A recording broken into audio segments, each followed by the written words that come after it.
Okay. I'd like to acknowledge the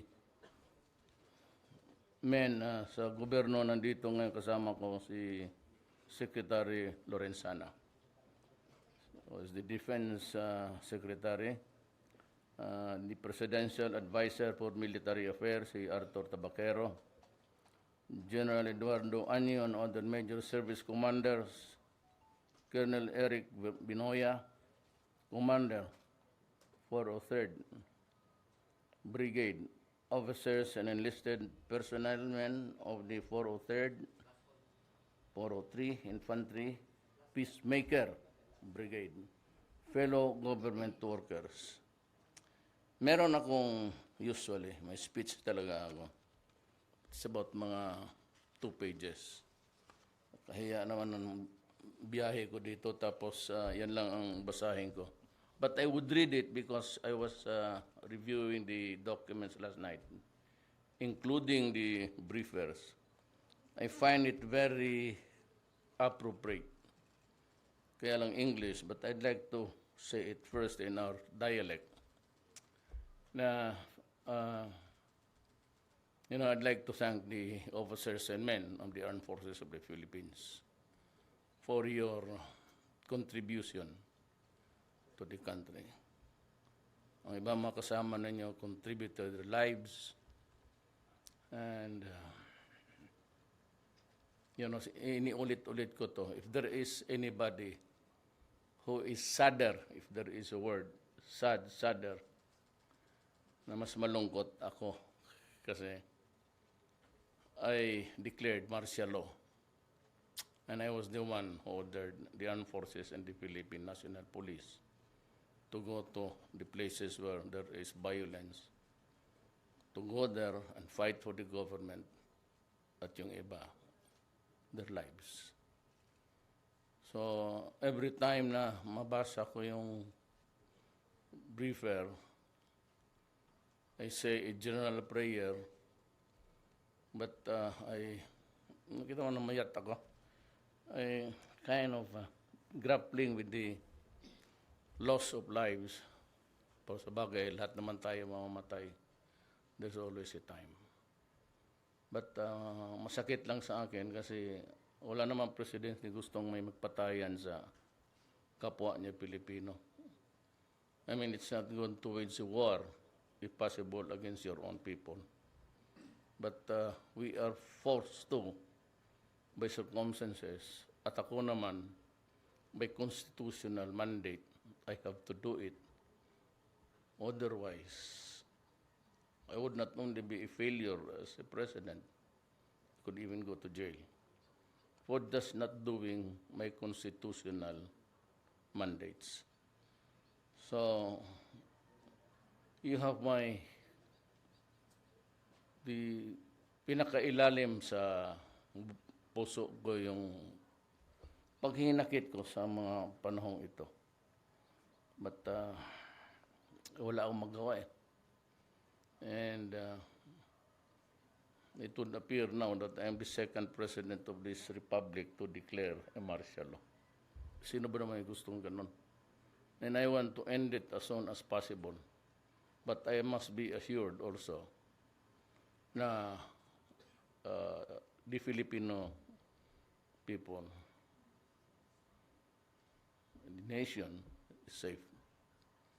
Ganito yan eh. It's not even the martial law powers dito sa papel. Papel lang naman yan, sa totoo lang. It's nothing compared with the fighting and the dying there out where there is trouble. But in our, lahat pare-pareho tayo ng oath of office. We swear to God, to Allah, and to the people that we will protect and defend the Filipino nation. That's the long and short of it. Wala, baliwala yung konstitusyon kung talagang magkagira-gira. Kita mo yung ibang mga, not to criticize them, but just saying a few words, this is a democracy. Karami ko ng sundalong patay, pati pulis, at mga sinasabi pa nila na hindi pa bagay mag-martial law just for the sake of being on the other side. And as a lawyer, you have enough gray matter between your ears. Does it call the brain? The problem is they are not using it. And, well, sa ibang araw na lang. I have criticized them for lahat yung mga restraining order, mga project ng gobyerno na hindi natatapos on time because of judicial interference. That's not really what you would call part of their duties. But anyway, the majority of the justices sustained me at hindi naman ako man-declare ng martial law kung talagang hindi pwede. Ika-abogado ko. And we won by an overwhelming mandate. It was only one. Ang lahat pumayag, but ang iba naman gusto ng Marawi. Paano yung spillover? So you have to really use, and that's the reason why you have the chief of staff and you have the defense secretary. But in fairness to these guys, nung nasa Moscow kami, when I was informed that critical, maniwala kita hindi, walang military makasabi sa presidente, mag-declare ka ng martial law. No military would ever do that. One, it's out of order. Second, respeto. Because on the use of word martial law, mabigat yan eh. Gera talaga yan. So I would tell you now, frankly, nobody, but sabi nila, sir, the situation is critical. So I was with General Anyo, General Lorenzana. I know him before when I was mayor 23 years ago. He brought the Scout Rangers 2nd Regiment to Davao City. I was then the mayor. That's why we know him. I know him.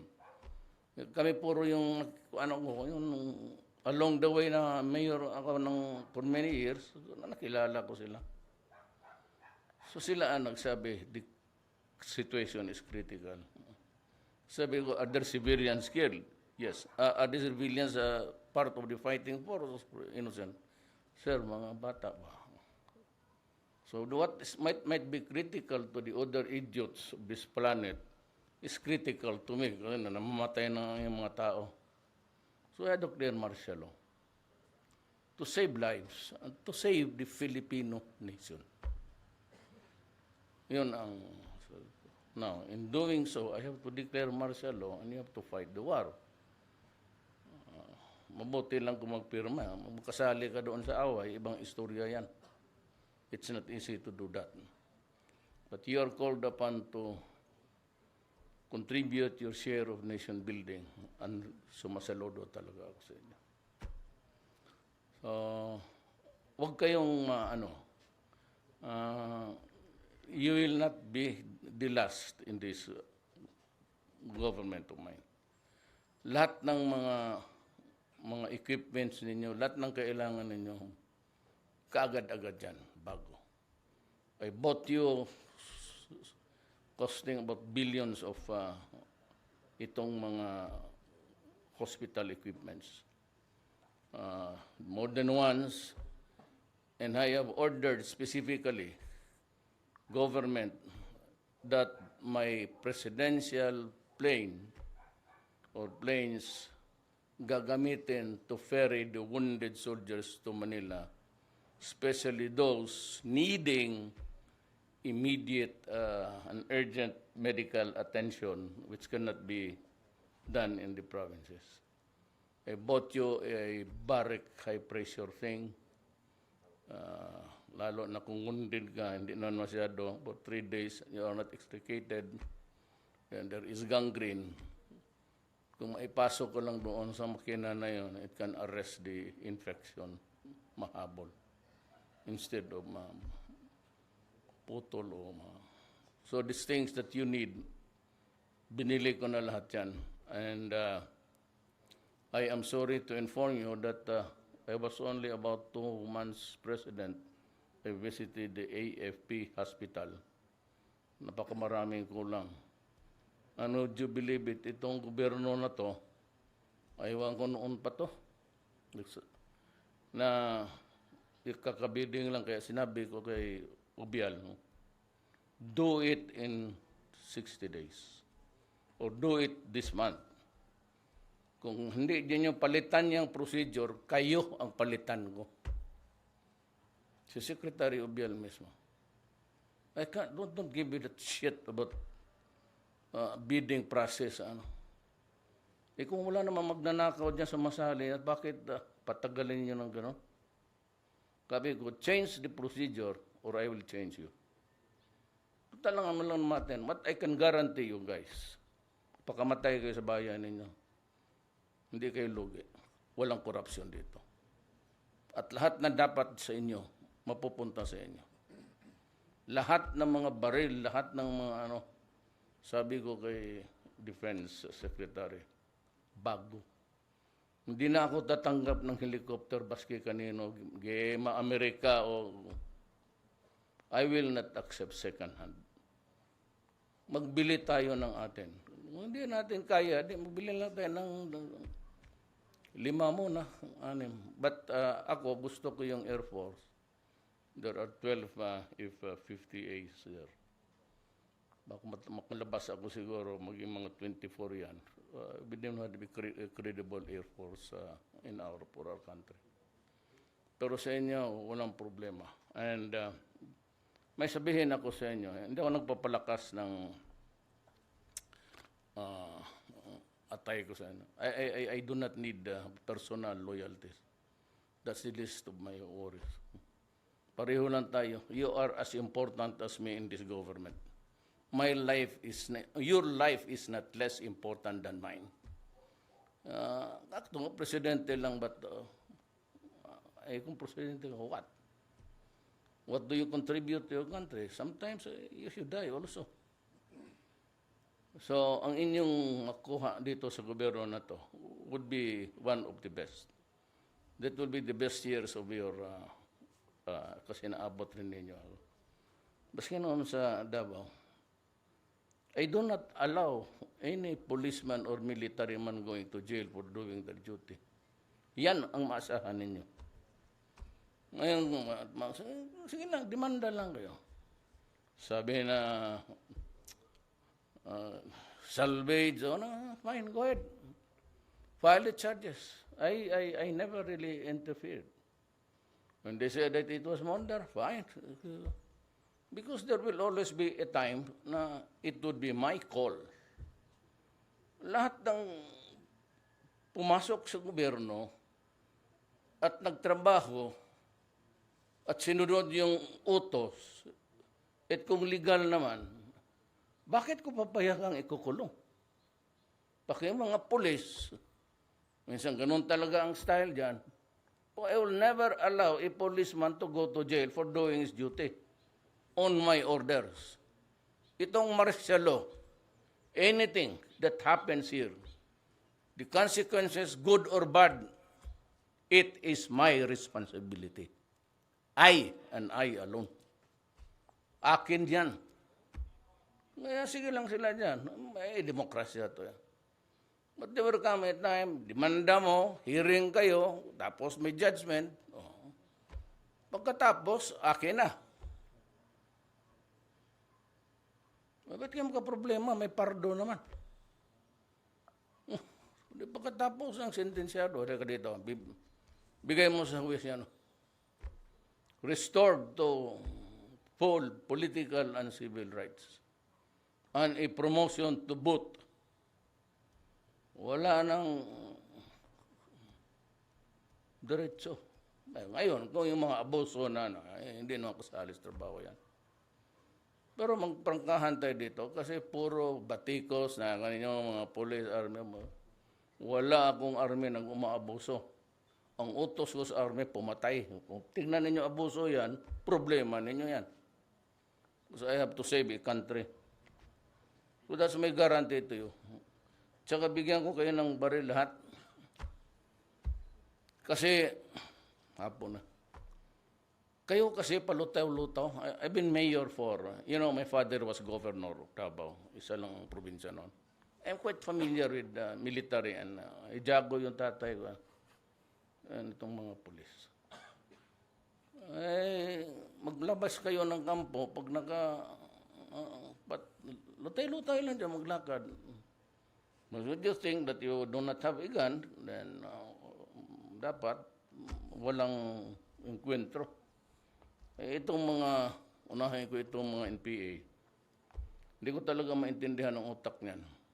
Gusto, ayaw. Gusto makipag-usap. Gusto sumali sa atin, makipag-away. Kaya hindi ako pumayag. Kaya baka lang mga sundalo ko ang tama sa likod lahat. Nandiyan kaya, hindi ako sigurado. Ngayon, gusto na makipag-away. So, our focus now, dito sa Marawi, is distracted. Parang may lamok na sige. Nakasahit ka na dyan. Magpasok dyan sa tainga mo. Yan ang NPA. Naman naman, gusto makikaibigan, gustong talk. We talk, then, damn it. Sabi ko, mabuti pa doon. Isa na lang ang kalaban namin, lahat. But in the fullness of God's time, this will be over. And there will also be changes. We will not forget our brother Moro. We will rebuild Marawi. Pilipino yan. Ang problema lang, napasukan tayo dito ng 2 reliyon.